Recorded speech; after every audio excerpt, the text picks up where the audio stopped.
बच्चों, कैसे हैं आप सब। तो आज फिर मैं एक वीडियो लेकर आया हूं जिसमें आपको मिलेगा नीट 2022 का फिज़िक्स का पेपर का एनालिसिस प्लस वीडियो सोल्यूशन।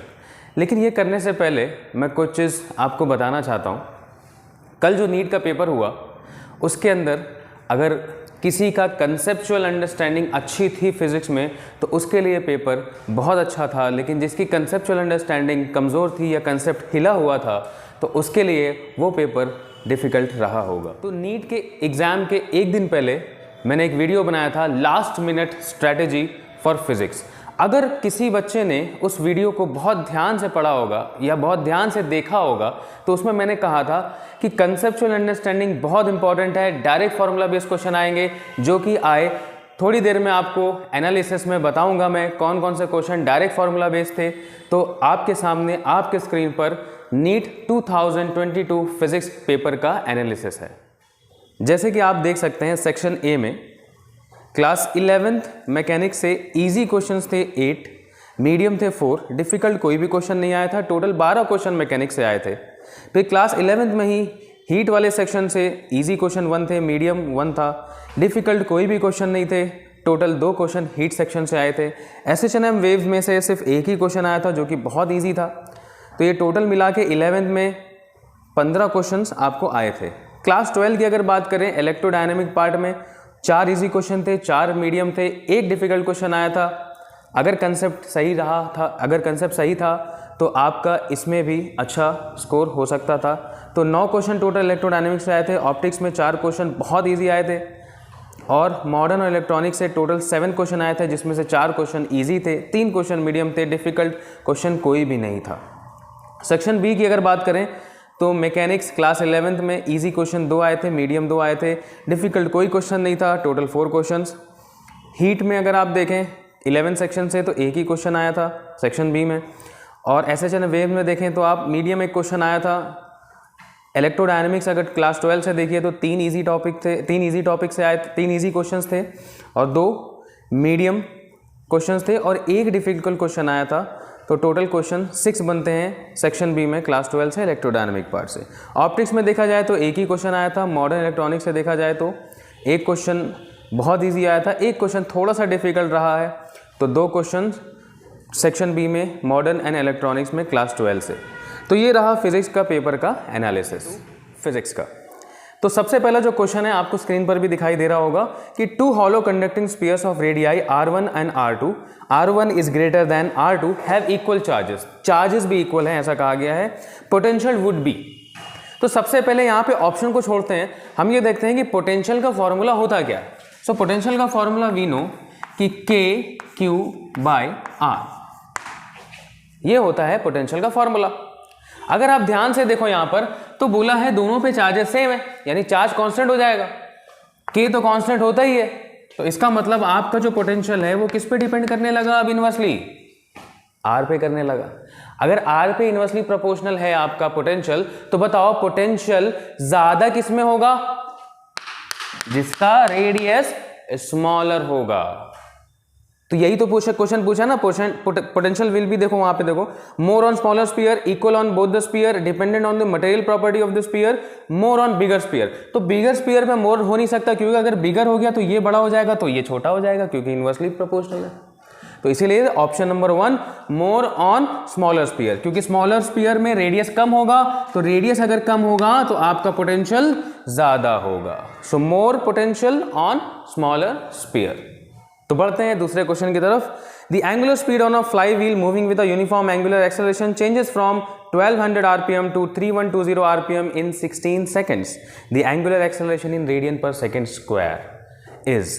देखिए ये क्वेश्चन मैंने क्लास में कराया भी है। इवॉल्व के स्टूडेंट्स जो भी देख रहे होंगे उनको पता होगा ये क्वेश्चंस मैंने कराया है और इस तरह के कई क्वेश्चंस मैंने कराए हैं। तो बहुत आसान है, एंगुलर एक्सेलरेशन पूछा है तो एंगुलर एक्सेलरेशन क्या होता है, change in angular speed divide by time. तो एंगुलर स्पीड कैसे चेंज हुई है, omega minus omega naught divided by time. So omega कितना है भाई, फाइनल वेलोसिटी कितनी है 3120 minus initial velocity 1200 divided by time. तो टाइम आपका यहाँ पे 16 सेकेंड्स है। तो ये हो जाएगा 3120 माइनस 1200 1920/16, तो ये आपका बन जाएगा 120। यहाँ पे आरपीएम में था, हमको किस में चाहिए, रेडियन पर सेकेंड। तो आपको पता है कैसे करते हैं भाई, 2π/60 से मल्टीप्लाई कर दोगे तो ये रेडियन पर सेकेंड में से आंसर आ जाएगा। तो ये आपको बन जाएगा 2 to the 4 पाई रेडियन पर सेकेंड स्क्वायर। तो आपका एंगुलर एक्सेलरेशन कितना आ रहा है, 4 पाई रेडियन पर सेकेंड स्क्वायर। 4 पाई रेडियन पर second square, option number 1 is the correct option. तो बढ़ते हैं तीसरे क्वेश्चन की तरफ। तो तीसरे क्वेश्चन में 3 सर्किट्स दिए हुए हैं, सर्किट ए, सर्किट बी और सर्किट सी, जो कि आप अपने क्वेश्चन पेपर में भी देख सकते हो। अगर यहाँ क्लियरली दिखाई नहीं दे रहा है तो फिर भी अगर सर्किट ए में आप देखो, यहाँ पे क्वेश्चन ये पूछा है कि in the given circuits A, B and C the potential drop across the 2 PN junction are equal in. तो किस सर्किट में पोटेंशियल ड्रॉप इक्वल होगा। देखो अगर पोटेंशियल ड्रॉप इक्वल होना है ना, तो देखो अगर आप देखो ये तीनों सर्किट में सब सीरीज में कनेक्टेड है, तो इक्वल पोटेंशियल ड्रॉप के लिए आपको पैरेलल में लगाना चाहिए था। लेकिन फिर भी यहाँ पे हम कर सकते हैं, अगर रेजिस्टेंस दोनों का इक्वल आ जाए तो क्या होगा, पोटेंशियल ड्रॉप इक्वल हो सकता है। तो चलो चेक करते हैं। तो इसका रेजिस्टेंस इक्वल तभी होगा जब दोनों सेम बाइसिंग पे हो। तो देखो P कनेक्टेड टू पॉजिटिव, इधर से N कनेक्टेड टू नेगेटिव, तो ये भी फॉरवर्ड बाइस, ये भी फॉरवर्ड बाइस। ओके, इक्वल रेजिस्टेंस है दोनों के अंदर, इसका मतलब इसमें दोनों में पोटेंशियल ड्रॉप सेम आएगा। फिर यहाँ पे भी देखो आप, इसमें देखो ये P पॉजिटिव तो कनेक्टेड है, लेकिन यहाँ वाला जो P जंक्शन है वो नेगेटिव पे कनेक्टेड है। तो यहाँ पे अलग अलग बाइसिंग हुई हुई है। तो यहाँ पे अलग अलग बाइसिंग हुई हुई है, इसका मतलब यहाँ पे रेजिस्टेंस अलग है, यहाँ पे रेजिस्टेंस अलग होगा। तो इसका मतलब यहाँ पे इक्वल पोटेंशियल ड्रॉप नहीं होगा। अब आते हैं सी वाले कंडीशन पे, सी सर्किट पे। आप देखो N कनेक्टेड टू नेगेटिव, वहाँ P कनेक्टेड टू पॉजिटिव, तो ये किसमें है, ये भी सेम बाइसिंग में आ गए। सेम बाइसिंग में आ गए कि दोनों का रेजिस्टेंस सेम हो गया, और दोनों का रेजिस्टेंस सेम हो गया, इसका मतलब क्या है, पोटेंशियल ड्रॉप भी सेम हो जाएगा। यानी पोटेंशियल ड्रॉप सेम ए सर्किट में भी होगा दोनों जंक्शन में, और सी में भी होगा। तो option number 3 both circuits A and C. जो चलते हैं क्वेश्चन नंबर 4 पर। क्वेश्चन नंबर 4 ये कहता है 2 objects of mass 10 kg and 20 kg respectively are connected to the 2 ends of a rigid rod of length 10 metre with negligible mass. The distance of the center of mass of the system from the 10 kg mass is। तो हम एक rigid rod बनाते हैं, एक and पे 10 kg, दूसरे and पे 20 kg, इसको बोलते हैं M1, इसको बोलते हैं M2, और ये टोटल डिस्टेंस आपका R बोल देता हूँ 10 मीटर का है, और आपका ये रॉड का मास नेग्लिजिबल है, तो मास का कोई टेंशन नहीं है। तो 10 kg की तरफ से सेंटर ऑफ मास बताना है कितना होगा, 10 kg की तरफ से। तो वहाँ पे मैं मान लेता हूँ यहाँ पे होगा, तो यहाँ से यहाँ तक की दूरी को मैं बोल देता हूँ लेट बी R1, यहाँ से यहाँ की दूरी को R1 बोल देता हूँ। सो R1 का फॉर्मूला क्या होता है आपको मालूम है, सेंटर ऑफ मास का फॉर्मूला भाई क्या होगा, M2 अपॉन M1। M1 की तरफ से ले रहे हैं ना, तो M1 की तरफ से लेते हैं तो फॉर्मूला हो जाता है M2 upon M1 plus M2 into total R। तो M2 कितना है आपका भाई, 20 अपॉन 10 प्लस 20 इंटू 10, तो कितना हो जाएगा 20 अपॉन 30 इंटू 10। सो ये गया, तो आंसर आपका आया 20/3 मीटर। कितना आ रहा है, 20/3 मीटर। तो option number 1 is the correct option. तो चलते हैं क्वेश्चन नंबर 5 की तरफ। A biconvex lens has a radii of curvature 20 centimeter each. If the refractive index of the material of the lens is 1.5, the power of the lens is। देखो यहाँ पे by convex lens दिया है, तो अगर हम यहाँ पे R1 लेते हैं 20 सेंटीमीटर, तो R2 हमें लेना पड़ेगा -20 सेंटीमीटर। ये आपको पता होना चाहिए since it is a biconvex lens. तो यहाँ पे पावर पूछा है, तो पावर का फॉर्मूला होता है भाई, पावर का फॉर्मूला होता है 1/f होता है ना, पावर का formula inverse upon focal length, और 1/फोकल लेंथ का फॉर्मूला क्या होता है भाई, mu -1 1/R1 -1/R2, simple. So power will be equal to mu की वैल्यू भाई 1.5 -1 1/20 प्लस, देखो प्लस क्यों होगा, माइनस ऑफ -1/20, तो वो प्लस हो जाएगा, +1/20। तो यहाँ से आपका आंसर आएगा भाई 5 डायोप्टर, आप चेक कर लेना। तो चलते हैं क्वेश्चन नंबर 6 पर। A spherical ball is dropped in a long column of a highly viscous liquid. The curve in the graph shows which represents speed of the ball as a function of time. Time के साथ velocity कैसे चल रही है वो यहाँ पे graph में दिया हुआ है। अगर हम विस्कस लिक्विड की बात करें तो कोई भी बॉडी को आप, स्पेरिकल बॉडी को खास करके जब आप उसके अंदर डालोगे विस्कस लिक्विड में, तो आपको पता होना चाहिए कि शुरुआती टाइम में वेलोसिटी बहुत तेज़ी से इंक्रीज होती है, फिर एक टाइम ऐसा आता है जहाँ पे वो टर्मिनल वेलोसिटी अटेन करती है। तो ऐसा कौन सा ऑप्शन दिख रहा है आपको कि जहाँ पे वेलोसिटी बहुत तेज़ी से इंक्रीज की, उसके बाद टर्मिनल वेलोसिटी यानी कांस्टेंट वेलोसिटी को अटेन कर गया। तो यहाँ पे देखो ए वाले पार्ट में तो बिल्कुल बढ़ते जा रही है यूनिफॉर्मली, सी वाले पार्ट में देखो लीनियरली डिक्रीज कर रही है, फिर इंक्रीज कर रहा है, फिर लेकिन बी वाला जो पार्ट है, बी वाला जो सेक्शन है वहाँ पे देखो आप, इसमें देखो ऐसा कुछ है। तो ये B है, ये A है, C है, D। तो अगर आप B वाला पार्ट देखो बहुत तेज़ी से इंक्रीज कर रहा है, उसके बाद देखो टर्मिनल वेलोसिटी अटेंड हो गई इसकी। सो कौन सा ऑप्शन होगा भाई? Option number 1B। Question number 7 पे चलते हैं। The ratio of radius of gyration of thin uniform disc about an axis passing through its centre and normal to its plane to the radius of gyration of the disk about its diameter is। तो यहाँ पे देखो हमको radius of gyration होता क्या है, radius of gyration होता क्या है, रेडियस ऑफ जायरेशन क्या है भाई? k is equal to I by M, k is equal to I by M. तो यहाँ पे सिंपली हम ये पता कर सकते हैं कि k1 अगर आपको निकालना हो तो देखो मास डिस्क का तो सेम रहेगा, तो I1 K1 बाई K2 अगर करोगे तो I1 बाई I2 आपको करना पड़ेगा, यानी दोनों का मोमेंट ऑफ इनर्शिया आप निकाल लो तो हो जाएगा। तो सर्कुलर डिस्क का moment of inertia passing through centre is mr² by 2 और परपेंडिकुलर और डायमीटर से अगर पास हो रहा है तो हो जाएगा mr² बाई 4। तो आप ये दोनों को यहाँ डालो तो K1 बाई K2 यही चाहिए हमारे को।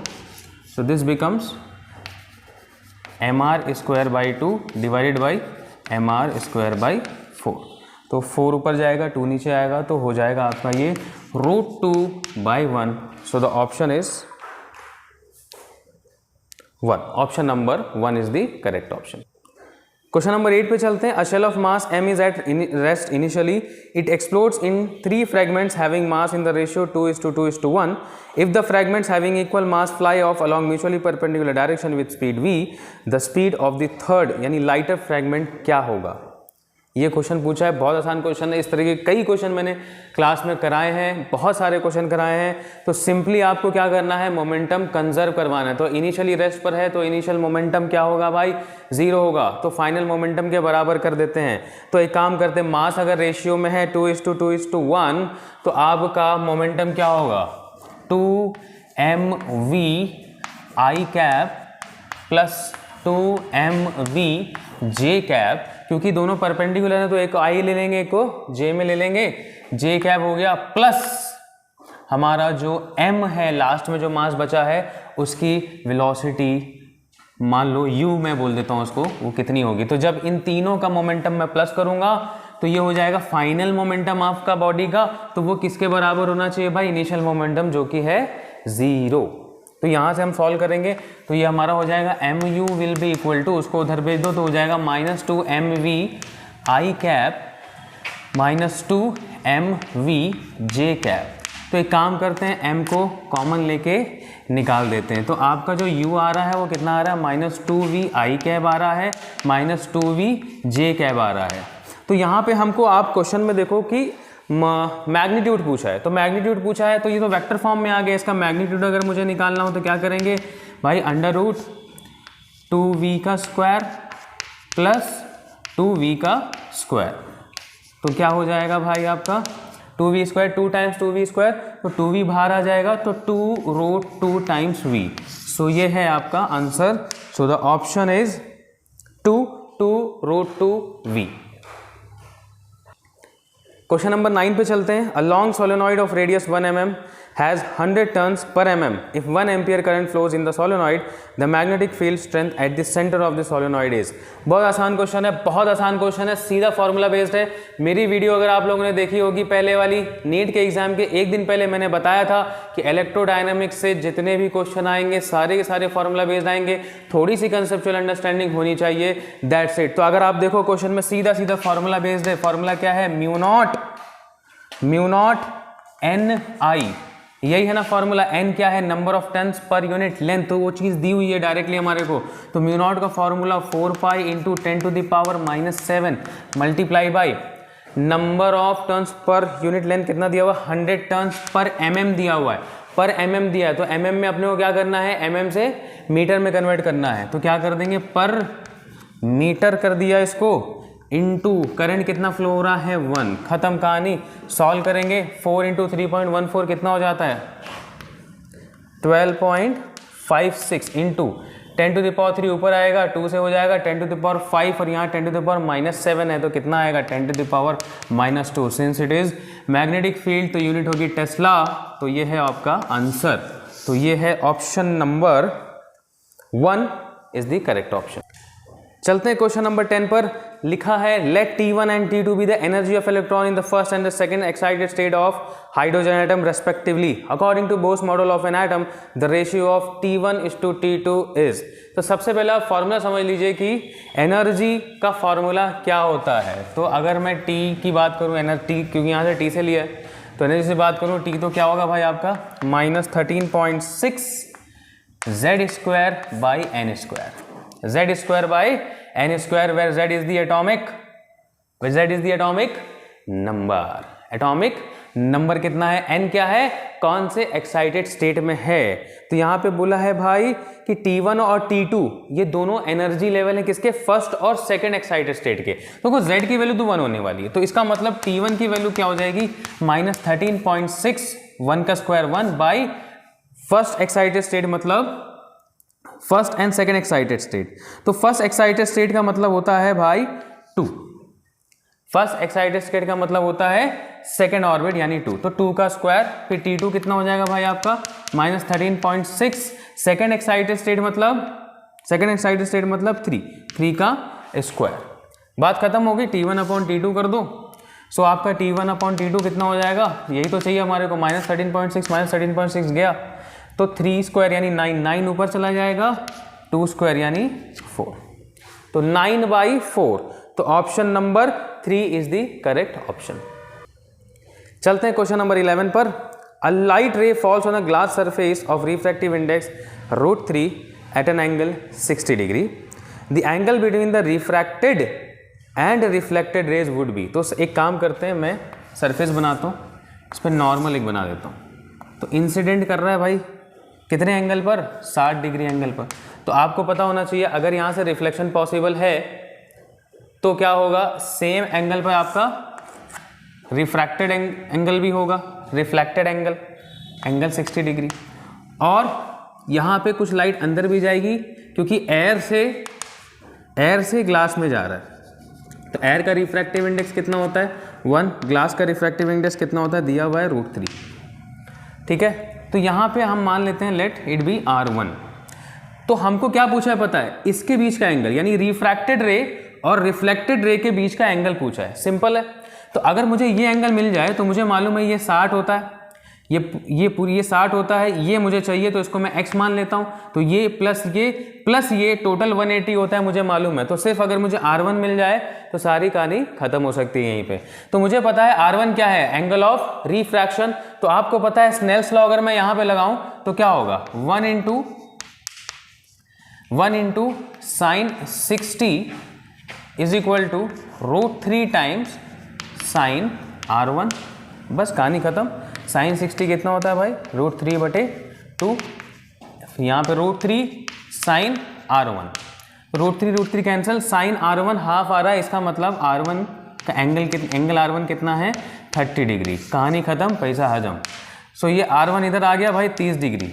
ये 60 है, ये 30 है, तो ये कितना होगा भाई? 60 30 हो गया 90, 60 30 हो गया 90, 60 + 30 90। ये अगर 90 है तो ये कितना है? क्योंकि ये टोटल कितना होना चाहिए भाई? टोटल कितना होना चाहिए? 180 होना चाहिए। तो अगर ये 60 है, अगर ये 30 है, तो कितना हुआ? 90। तो ये कितना होगा ऑटोमेटिकली? 90। तो एंगल x = 90 डिग्री, और यही हमें पता करना था। So the answer is option is 2 and 2 is the correct option. तो क्वेश्चन नंबर 12 पे चलते हैं। If a soap bubble expands, the pressure inside the bubble क्या होगा? इंक्रीज होगा, सेम रहेगा, या एटमॉस्फेरिक प्रेशर के बराबर हो गया, डिक्रीज होगा? तो आपको एक इक्वेशन पता होना चाहिए, बहुत आसान इक्वेशन है, बहुत ही फेमस है। P inside = P outside + 4T/R। तो यहाँ पे क्या बोल रहा है? क्वेश्चन में ये कह रहा है कि the pressure if a soap bubble expands, अगर सोप बबल एक्सपांड होती है भाई, बबल अगर एक्सपांड होगा तो उसका क्या चीज़ बढ़ेगा? बबल एक्सपांड हो रहा है, क्या चीज़ बढ़ेगा? रेडियस बढ़ेगा। तो अगर रेडियस बढ़ेगा तो ये पूरा टर्म क्या हो जाएगा? छोटा हो जाएगा। पूरा टर्म अगर छोटा हुआ तो P प्लस कोई वैल्यू अगर कम हो रही है तो P इनसाइड क्या हो जाएगा? कम हो जाएगा। तो डिक्रीज होगा। The pressure inside the bubble P inside will decrease if R increase. अगर R को इंक्रीज करोगे तो पूरा टर्म डिक्रीज होगा, ये पूरा का पूरा टर्म डिक्रीज हो जाएगा, यानी P inside will decrease. So option number 4 is the correct option. तो क्वेश्चन नंबर 13 पे चलते हैं। क्वेश्चन नंबर 13 कहता है plane angle and solid angle have. मैंने कई बार क्लास में ये बताया है, जब यूनिट्स एंड डायमेंशन हम लोग पढ़ रहे थे, कि प्लेन एंगल सॉलिड एंगल की यूनिट तो होती है जरूर, बट उसका कोई डायमेंशन नहीं होता है। सीधा कंसेप्चुअल क्वेश्चन है। So option number 4 units but no dimension.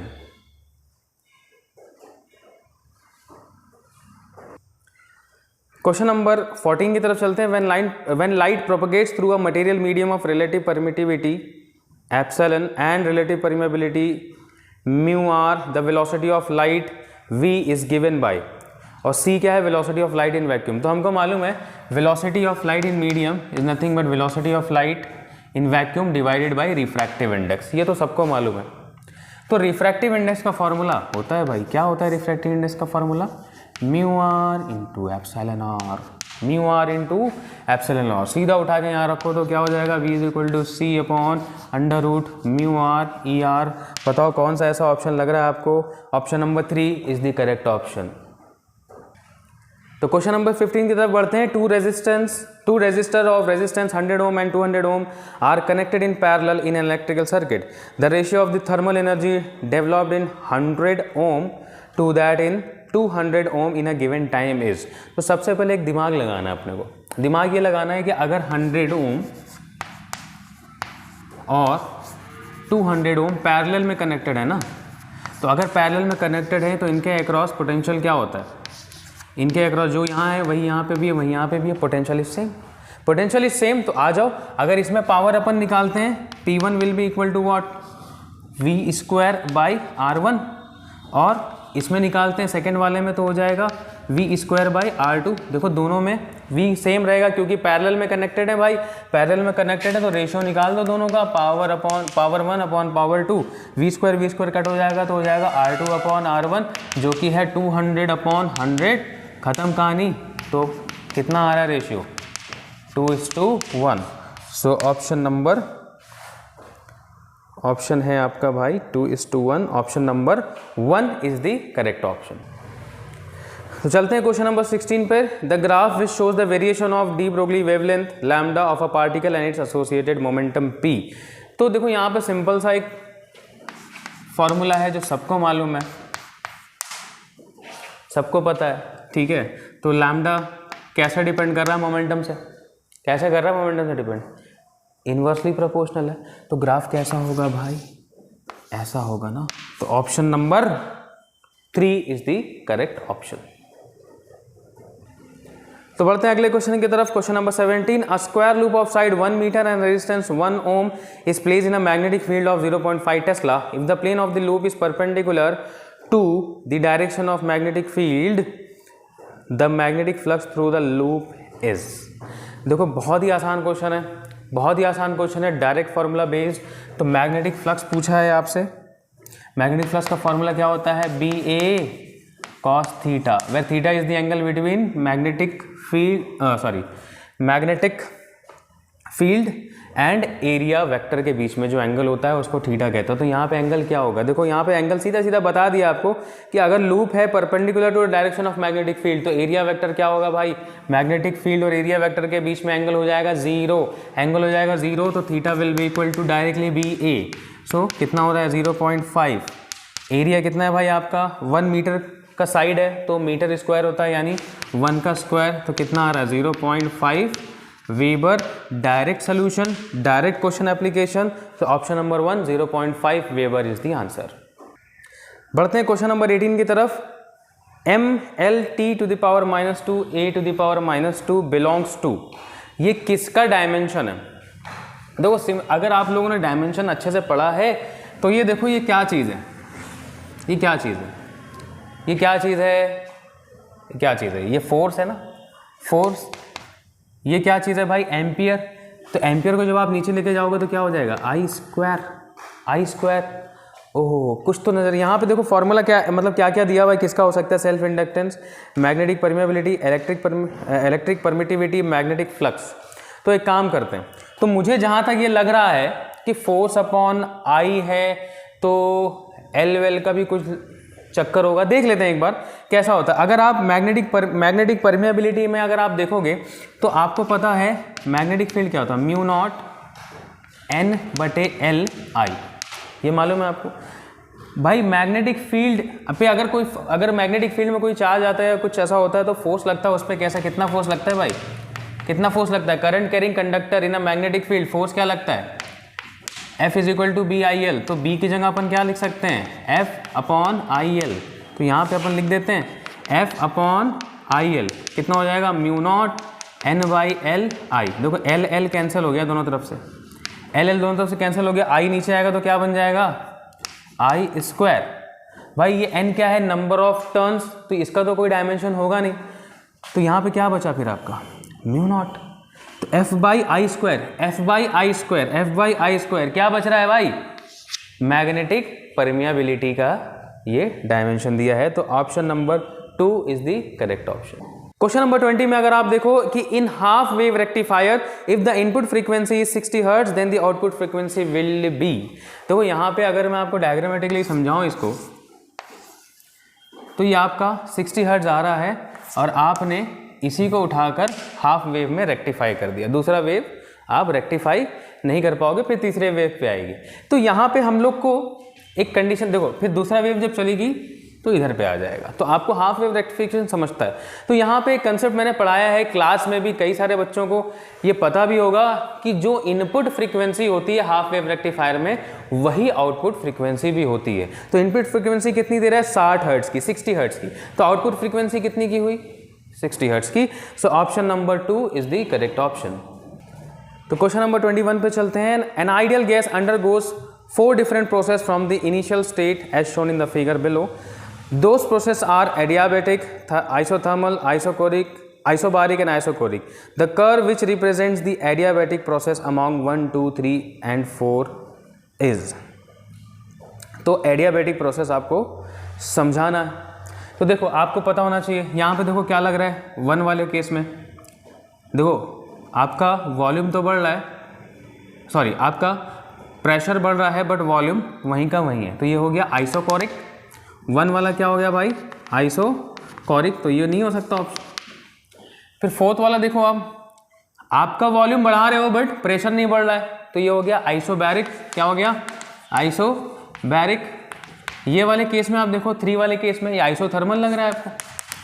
अगर ये आइसोथर्मल है तो भाई क्या हो गया, सब तो खत्म हो गया, बचा क्या, ये यही होगा एडियाबेटिक, है कि नहीं। तो दिस इज एडियाबेटिक प्रोसेस। और ये ग्राफ कम से कम 3 बार इसको रिवाइज भी कराया था क्लास में। इस तरह के ग्राफ अगर आ गए तो देखो डायरेक्ट क्वेश्चन है, आंसर सीधा। कंसेप्चुअल अंडरस्टैंडिंग जिसकी अच्छी थी उसका ये क्वेश्चन फटाक से हिल गया होगा। सो 2 वाला नंबर जो है वो एडियाबेटिक प्रोसेस है, तो यहाँ पे option number 1 is the correct option. So question number 23 पे चलते हैं। The displacement time graph of two moving particles make angles of 30 degree and 45 degree with the X axis as shown the figure, the ratio of the respective velocity is. देखो ये बहुत ही आसान question है, ये question भी मैंने class में कराया है, ये क्वेश्चन भी मैंने क्लास में कराया है। क्वेश्चन ये है भाई, यहाँ पे डिस्प्लेसमेंट है, यहाँ पे आपका टाइम है, एक की वेलोसिटी, एक का भाई ये 45 डिग्री पे मूव कर रहा है, ये 30 डिग्री स्लोप बना के जा रहा है। तो यहाँ पे हमें पता है डिस्प्लेसमेंट टाइम ग्राफ में जब भी हम स्लोप निकालते हैं तो हमें क्या मिलता है, जब भी हम स्लोप निकालते हैं हमें क्या मिलता है, वेलोसिटी।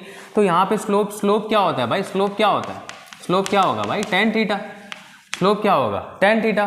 तो velocity 1 by velocity 2 is equal to slope 1 by slope 2।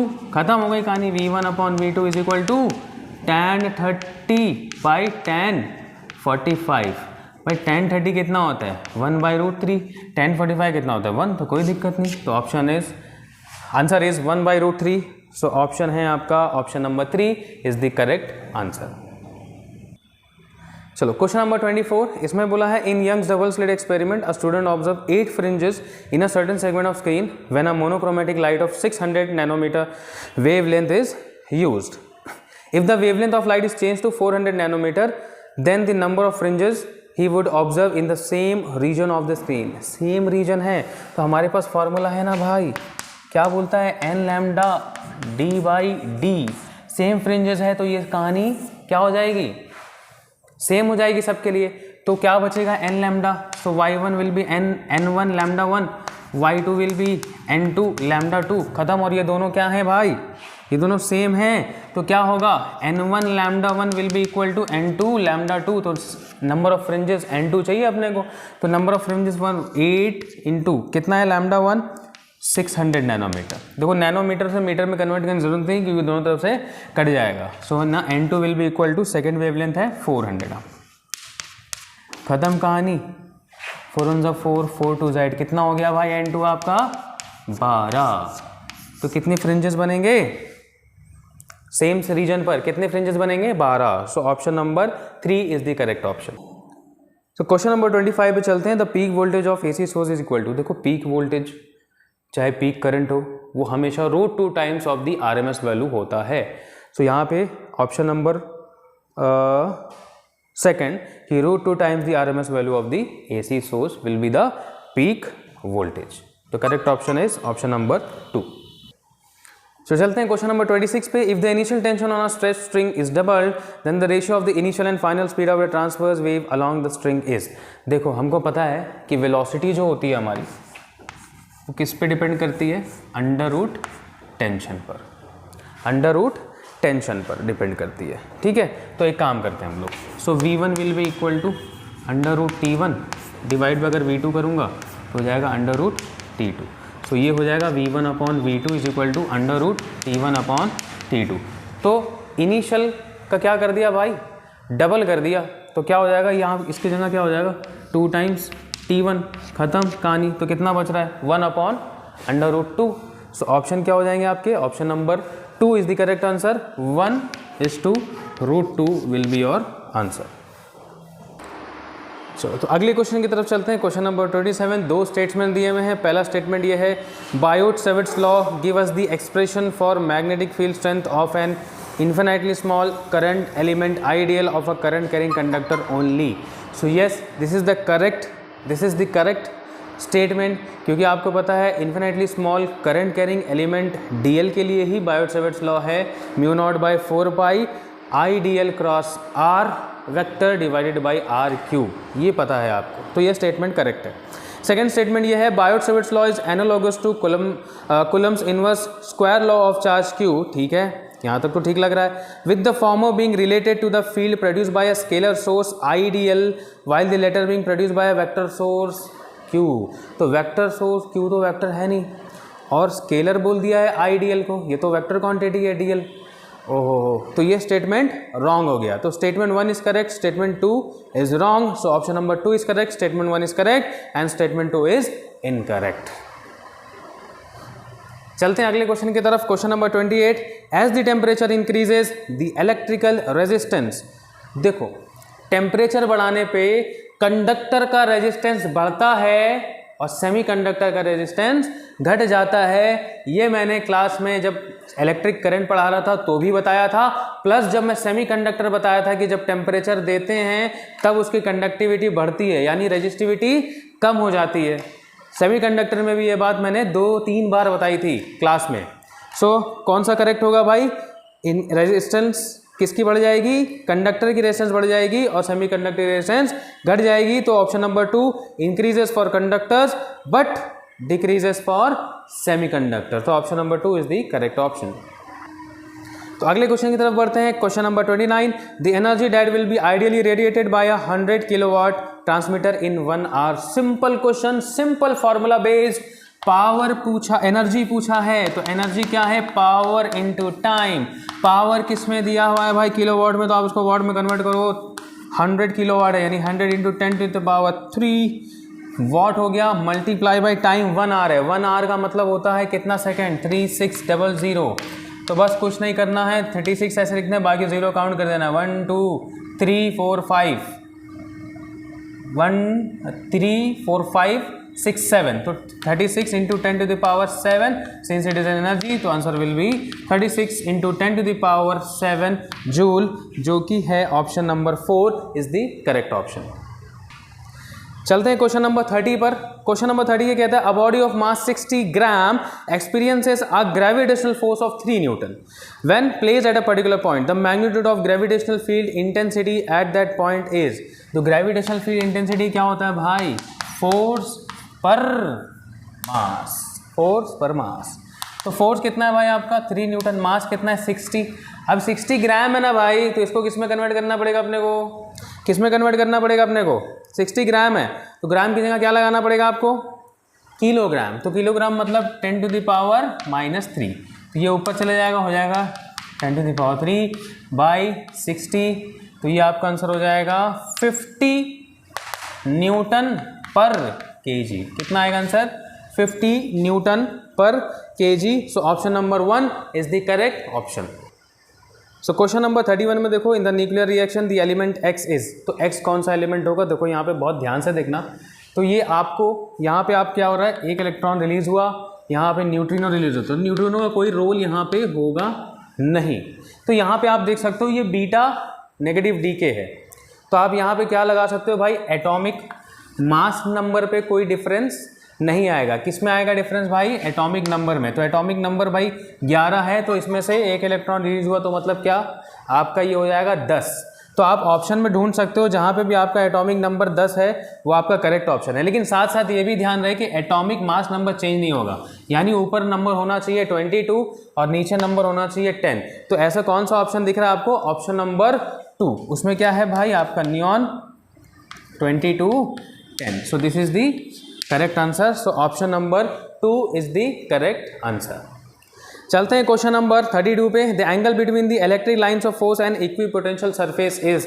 कई बार रटवाया था क्लास में, स्टार मार्क करके लिखवाया भी था कि कितना एंगल होता है इक्विपोटेंशियल और इलेक्ट्रिक लाइन्स ऑफ फोर्स में? 90 डिग्री, क्योंकि आपस में वो हमेशा परपेंडिकुलर होते हैं। So option number 2 is the correct option, 90 degree.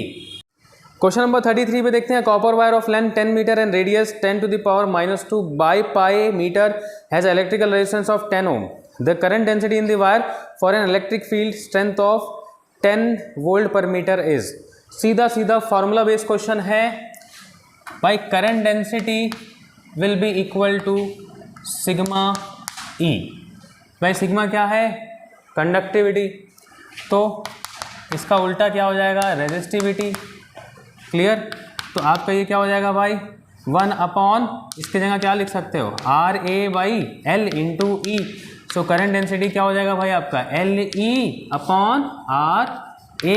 खत्म कहानी, डायरेक्टली लगा दो। लेंथ कितना है भाई? 10 मीटर का। इलेक्ट्रिक फील्ड कितनी है? 10 मीटर की, सॉरी 10 वोल्ट पर मीटर की। और आपका रेजिस्टेंस कितना है? वो भी 10 का है। सब 10 का आ रहा है भाई। इंटू क्या है भाई? एरिया। एरिया क्या होता है? Pi R square. तो पाई इंटू आर कितना है? Resistance 10 to the power -2 by pi, और इसका क्या हो जाएगा बेटा? स्क्वायर। 10 से 10 गया, ठीक है। अब यहाँ पे देखो क्या हो जाएगा, यहाँ से पाई स्क्वायर निकलेगा बाहर, तो पाई से पाई कैंसिल हो जाएगा, तो नीचे क्या बचेगा भाई? नीचे क्या बचेगा भाई, पाई आर स्क्वायर, सॉरी ये रूट पाई है, सॉरी ये रूट पाई है, क्वेश्चन में यहाँ पे रूट पाई है। तो रूट पाई जब इसका स्क्वायर हो जाएगा तो क्या हो जाएगा पाई, तो पाई से पाई चला जाएगा, 10 टू द पावर -2 का स्क्वायर 10 टू द पावर -4 ऊपर जाएगा तो हो जाएगा 10 इंटू 10 टू द पावर 4, तो ये आंसर हो जाएगा 10 टू द पावर 5, और since it is a current density तो ये हो जाएगा एम्पियर पर मीटर स्क्वायर, तो ये आपका आंसर है। So option number 3 is the correct option, 10 to the power 5, 10 to the power 5 ampere per metre square. Question number 34 में चलते हैं। The ratio of distance travelled by a freely falling body in the first second, second second, third second and fourth second is so simple question. अगर आपको formula पता है S nth second का formula क्या होता है भाई, u प्लस यहाँ पे भाई एक्स फ्रीली फॉलिंग बॉडी है ना, तो g/2 2n-1 ये फॉर्मूला है। और सिंस सब क्या है भाई, फ्रीली फॉलिंग बॉडी है तो ऊपर से ड्रॉप करी जाएंगी, यानी इनिशियल वेलोसिटी सबकी जीरो होगी, यानी एस फर्स्ट सेकंड की अगर बात करूं तो क्या आंसर आएगा g/2 2 इंटू 1 -1, तो ये हो जाएगा g/2 2 -1 कितना आएगा 2 -1 1। फिर उसके बाद उसी तरीके से सेकंड के लिए निकालोगे तो क्या हो जाएगा g/2 2 इंटू 2 लगाओगे तो 4 -1 हो जाएगा, तो आंसर कितना आएगा 3। उसी तरीके से एस थर्ड में निकालोगे तो आ जाएगा g/2 5, उसी तरीके से फोर्थ में निकालोगे तो 7 आ जाएगा। तो अगर आप इन सब का रेशियो निकालोगे तो क्या आएगा 1:3:5:7, कितना आएगा रेशियो 1:3:5:7। तो आंसर कौन सा होगा भाई, option number 2 is the correct option, 1:3:5:7। So question number 35 पे चलते हैं। An electric lift with a maximum load of 2000 kg, lift पर पैसेंजर दोनों मिलाकर है, is moving up with a constant speed of 1.5 metre per second. देखो speed constant है, इसका मतलब एक्सेलरेशन 0 है, तो यहाँ से एक कंसेप्ट निकाल सकते हैं, जितना ऊपर फोर्स लगेगा उतना ही नीचे फोर्स लगेगा। The frictional force opposing the motion is 3000 newton, तो मोशन को अपोजिट करने वाला एक फ्रिक्शन फोर्स भी है 3000 newton. The maximum power delivered by the motor of the lift in watts is, देखो जी की वैल्यू 10 लेना है तो वो बताया। तो भाई लिफ्ट है तुम्हारा, लिफ्ट पे लोड कितना लग रहा है नीचे 2000, तो केजी उसका मास है, plus into 10 acceleration due to gravity, तो ये इसका क्या हो गया भाई वेट।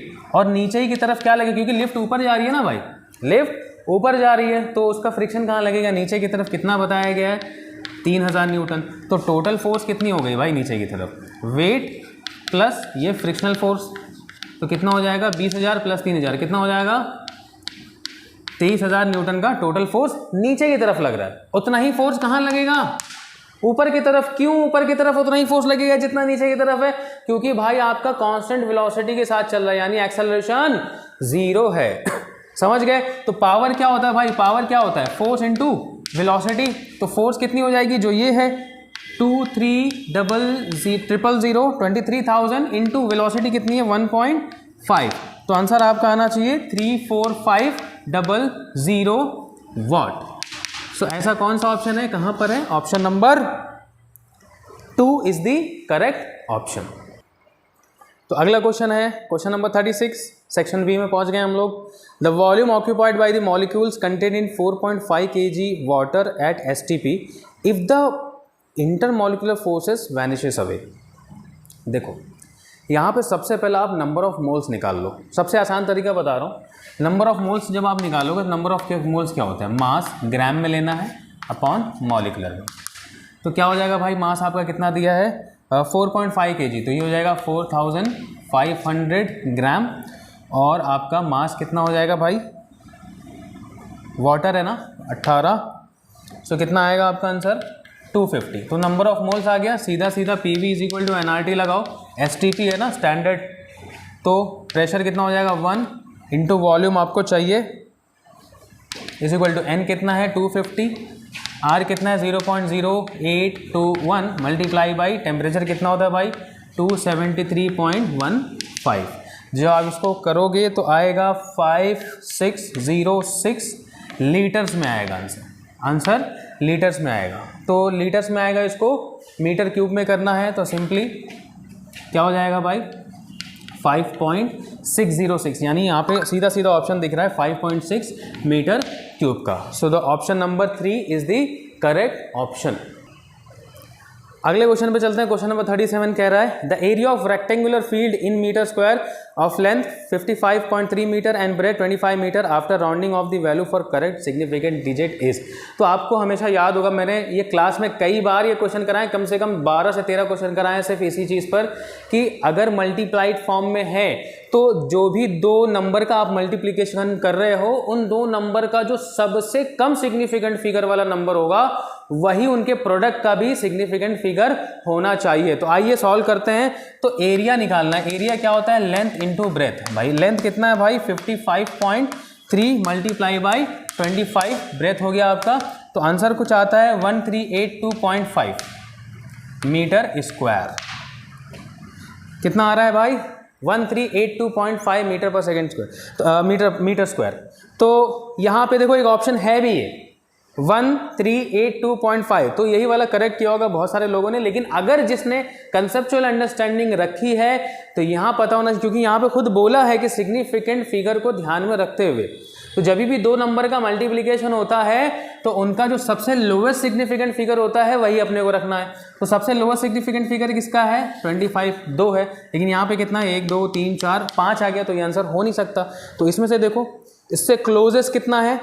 देखो 1382 वो भी नहीं हो सकता, 1382.5 तो जो एक्चुअल आंसर आ रहा है ये भी नहीं हो सकता, 138 इंटू 10 टू द पावर 1 ये भी नहीं हो सकता। हाँ 14 इंटू 10 टू द पावर 2 हो सकता है, और वो क्लोजेस्ट भी है, क्योंकि 14 10 to the power anything raise to उसका कोई सिग्निफिकेंट फिगर नहीं होता, ये पढ़ रखा है हम लोगों ने। So answer is 14 into 10 to the power 2, क्योंकि यहाँ पे कितना सिग्निफिकेंट फिगर है? 2, जो हमें चाहिए था। तो option number 3 is the correct option. चलिए अगले क्वेश्चन पे चलते हैं। Question number 38, a capacitor of capacitance C 900 picofarad is charged fully by 100 volt battery as shown in the figure. Then it disconnected from the battery and connected to another uncharged capacitor of capacitance 900 picofarad as shown in the figure. B. The electrostatic energy stored by the system. B वाले system में कितनी electrostatic energy store हुई होगी? तो सीधा सीधा एक सवाल है। यहाँ पे सबसे पहले जब चार्जिंग हो रही है तो कॉमन पोटेंशियल अपन यहाँ पे निकाल सकते हैं। तो कॉमन पोटेंशियल अगर आप निकालोगे तो कॉमन पोटेंशियल कितना निकलेगा भाई? C1V1 plus C2V2 upon C1 plus C2, direct formula. C1 कितना है भाई? 900 मल्टीप्लाई बाय कितना वोल्टेज दिया भाई? 100, प्लस C2 कितना है? 900 और अनचार्ज है यानी वोल्टेज 0। C1 प्लस C2 यानी 900 प्लस 900, तो ये कितना हो जाएगा भाई? 900 प्लस 900 1800, ऊपर 900 इंटू 100 अपॉन 1800, कितना हो जाएगा भाई? कितना आएगा? 50 वोल्ट आएगा। कितना आएगा? 50 वोल्ट। ये वोल्ट क्यों निकाला? क्योंकि कॉमन पोटेंशियल निकालने का ये मकसद है, क्योंकि आप जब इलेक्ट्रोस्टैटिक पोटेंशियल एनर्जी निकालोगे तो वो क्या मिलेगी भाई? हाफ, 2 बार है ना, CV0 square plus half C, अच्छा कॉमन पोटेंशियल यहाँ C से लिया तो V0 से लेते हैं, CV0 का स्क्वायर अलग। सो ये हो जाएगा 2 टाइम्स हाफ CV0 स्क्वायर, तो हो जाएगा CV0 स्क्वायर। डायरेक्टली कैपेसिटेंस कितना है भाई? 900 इंटू पिको फेराड में है ना, तो आपको उसको कन्वर्ट करना पड़ेगा फेराड में, तो 10 to the power -12 into common potential कितना है भाई? 50, तो 50 इंटू 50। सो आंसर आएगा आपका 225 into 10 to the power -8 joule. So option से मैच कराते हुए 2.25 into 10 to the power -6 joule आपका आंसर होना चाहिए। Electrostatic potential energy stored, sorry electrostatic energy stored, तो option 2.25 into 10 to the power -6, तो option number 2 is the correct option. Question number 42 पे चलते हैं। A ball is projected with a velocity 10 metre per second at an angle 60 degree with the vertical direction. Its speed at the highest point of its trajectory will be. तो एक काम करते हैं, ऐसे फेंका गया है, ये हॉरिजॉन्टल के साथ बनाता है, u वेलोसिटी है, कितना है वेलोसिटी? 10 metre per second. भाई वर्टिकल के साथ कितना बनाया? 60, तो हॉरिजॉन्टल के साथ कितना बनाएगा? 30। तो आपको पता है ये क्या होता है भाई? u साइन थीटा, ये क्या होता है इधर? u cos theta. तो आपको मालूम है जब हाईएस्ट पॉइंट पे कोई भी बॉडी आती है वहाँ पे जो वर्टिकल कंपोनेंट वाली वेलोसिटी है, वो क्या हो जाती है, जीरो हो जाती है। लेकिन एक वेलोसिटी का कंपोनेंट तो रहता है ना, कौन सा वाला, u cos थीटा, बस यही होगी आपकी वेलोसिटी। तो velocity at highest point vh will be equal to u cos theta के बराबर ही होगी, क्योंकि हाईएस्ट पॉइंट पर u sin थीटा वाला टर्म जीरो होता है। तो u कितना है भाई 10 cos थीटा कौन सा लेते हैं हम लोग, हॉरिजॉन्टल के साथ जो बनाता है वो, वर्टिकल के साथ नहीं। तो cos 30, तो cos 30 क्या होता है भाई, √3/2, तो आ जाएगा आंसर 5√3 मीटर पर second. This is the velocity at maximum height या हाईएस्ट हाइट। सो यहाँ पे कौन सा ऑप्शन होगा भाई, ऑप्शन नंबर 1, 5√3 मीटर पर सेकेंड। चलो क्वेश्चन नंबर 41 पे चलते हैं। तो बुलियन अलजेब्रा भी लगेगा यहाँ पे, लेकिन अगर कंसेप्ट नहीं मालूम बुलियन अलजेब्रा का तो सिंपल ये देखो, आप यहाँ पे ए जाएगा तो यहाँ पे इनपुट कितना जाएगा, ए जा रहा है, ठीक है। यहाँ पे इनपुट क्या जा रहा है भाई आपका, ए जा रहा है। यहाँ से इनपुट आपका क्या जा रहा है भाई, बी जा रहा है। इनपुट क्या जा रहा है आपका, यहाँ से बी चला जा रहा है। तो यहाँ पे कितना आएगा भाई, A dot B, NAND gate है तो ऊपर एक बार आ जाएगा, ठीक है। फिर यहाँ से देखो बी जा रहा है, सीधा सीधा बी जा रहा है, लेकिन यहाँ से ए देखो इन्वर्ट होके जा रहा है, यानी ए बार जा रहा है। यहाँ से कितना जा रहा है, ए बार। तो यहाँ कितना आएगा, A bar dot B, since NAND gate है तो ऊपर एक बार आ जाएगा। तो यहाँ पे ए डॉट बी बार जा रहा है, यहाँ पे क्या आएगा, तो आंसर क्या आ जाएगा भाई, ये नैंड गेट है, सॉरी ये एंड गेट है। एंड गेट है तो क्या हो जाएगा, सीधा A dot B bar dot A bar dot B bar. बस सीधा ये इनपुट उठा के लगाना है और जो भी यहाँ आंसर आएगा उसके हिसाब से ऑप्शन मैच कर देना है। तो सबसे पहले 0 0 डालो, तो जब 0 0 डालोगे तो 0.0 0 होगा और 0 का इनवर्स क्या हो जाएगा, 1। तो यहाँ आ रहा है आंसर क्या आपका 1। फिर इधर देखो 0 है तो ये 1 हो जाएगा, तो 1 इंटू, फिर ये 0 लिया था हम लोगों ने तो 1 इंटू 0 0, लेकिन ये क्या हो जाएगा, पूरा जब 0 हो जाएगा लेकिन उसके ऊपर एक बार लगा हुआ है तो क्या आएगा आंसर 1। तो 1 1 कितना हो जाएगा भाई आपका 1। तो जब इनपुट 0 0 है तो ऑप्शन 1 हो जाएगा। अब देखो 0 1 डाल के देखो, तो यहाँ पे 0 डालो, यहाँ पे 1 डालो, 0.1 कितना हो जाएगा 0, और उसका बार कितना हो जाएगा भाई 1 हो जाएगा। फिर यहाँ पे क्या डालना है 0, तो ये हो जाएगा 1 1 इंटू 0 0 कितना हो जाएगा भाई, यहाँ पे देखो ना 0 और 1 लेना है तो ये 0 हो जाएगा, बचेगा कितना भाई 1, ठीक है। फिर उसके बाद ये 0 लिया है हम लोगों ने तो 0 बार क्या हो जाएगा 1 1 इंटू 1 1, तो 1 का उल्टा 1 का बार 0, तो 1 इंटू 0 0। तो जब आपका ये 0 और ये 1 होगा तो क्या हो जाएगा, जब आपका ये 0 और ये 1 होगा तो यहाँ पे लगा के चेक करो सीधा। अब देखो 1 और 0 करके देखो, इसको 1 इसको 0, तो 1 इंटू 0 0, 0 का बार 1 1, तो 1 का उल्टा 0 0 इंटू 0 0, और 0 का बार 1, तो 1 इंटू 1 1। तो ऐसा कौन सा ऑप्शन नज़र आ रहा है, अभी समझ में आ गया होगा आपको। यस, ऑप्शन नंबर 2 लग रहा है, क्योंकि यहाँ पे भी आपका क्या आ जाएगा आंसर 0। अगर आप करके देखोगे 1 1 डाल के देखोगे तो आपका आंसर यही आने वाला है। तो ये जो भी मैच हो रहा होगा सो आपका यहाँ पे मैच हो रहा है option number 2। So option number 2 is the correct option for this question.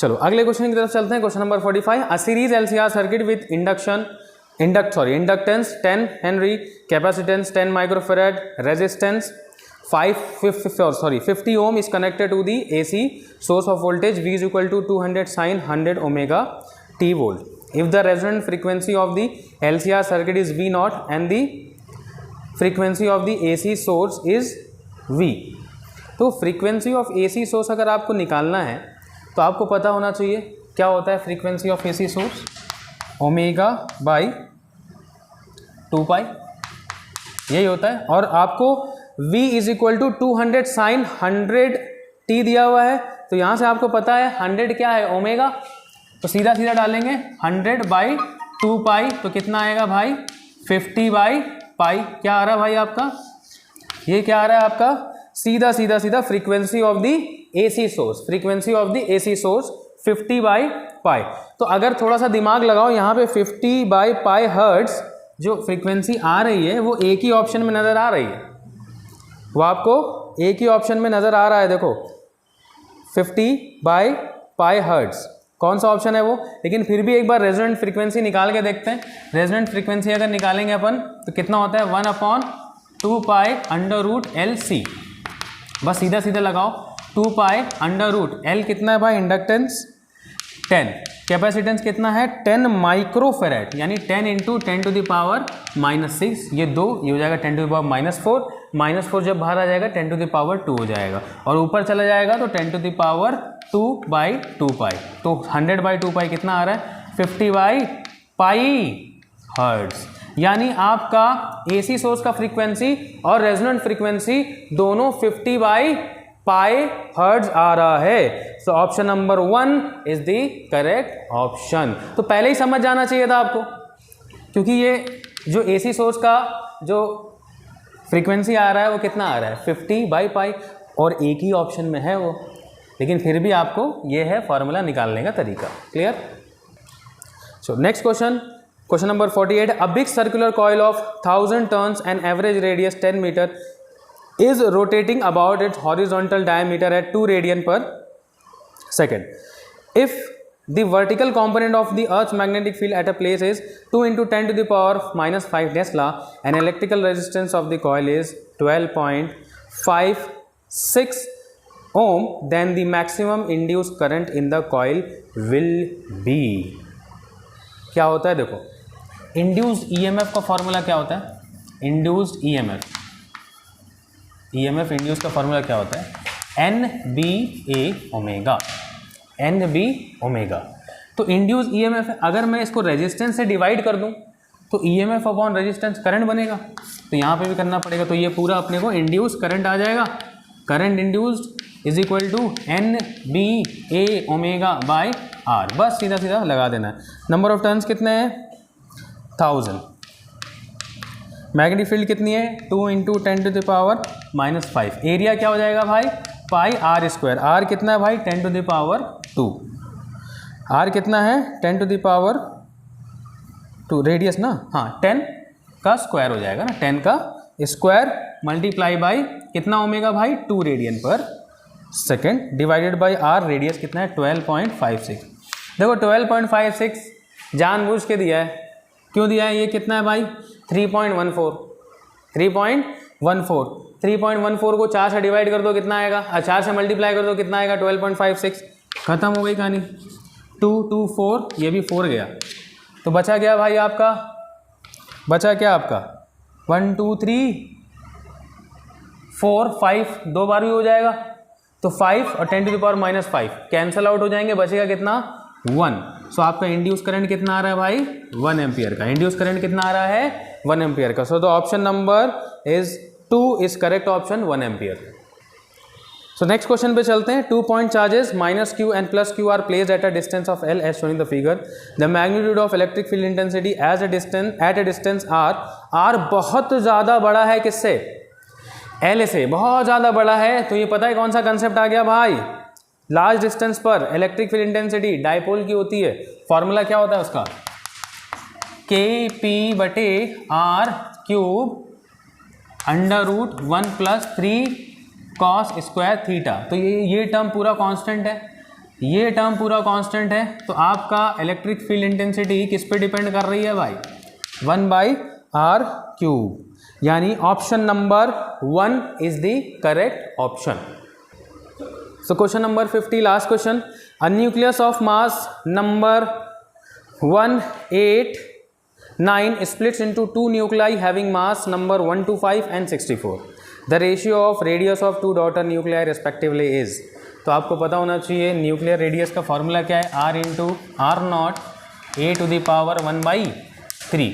तो सीधा सीधा r1 के लिए क्या लिखेंगे अपन, r0 उसका क्या है भाई एटॉमिक मास नंबर कितना है 125 उसी तरीके से r2 हो जाएगा भाई आपका r0 64 सो अपन रेशियो निकालना है ना, the ratio, yes, r1/r2 is equal to, ये कैंसिल हो जाएगा, बचेगा क्या भाई 125/64 कितना आएगा 125/64।